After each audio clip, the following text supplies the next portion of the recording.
ఫిలదెల్ఫియాలో ఉన్నటువంటి సంఘానికి keys of David అనగా దావీదు తాళపు చెవులు ఇస్తానని దేవుడు అంటూ ఉంటున్నాడు. ప్రకటన గ్రంథం 3వ అధ్యాయం 7వ వచనంలో రాయబడి ఉంది, ఎవడును వేయలేకుండా తీయువాడును ఎవడును తీయలేకుండా వేయువాడును ఉన్నాడు అని రాయబడుతుంది.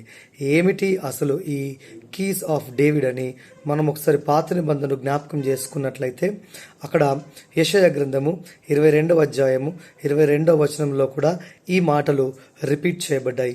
షేబ్నాకున్నటువంటి అథారిటీ, షేబ్నాకున్నటువంటి పవర్ని తీసివేసి ఎలియాకీముకు ఆ పవర్ శక్తిని ఇస్తానంటూ ఉన్నాడు.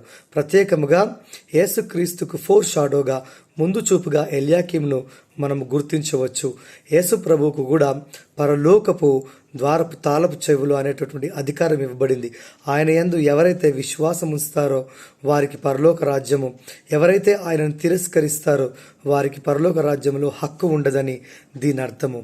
Keys of David.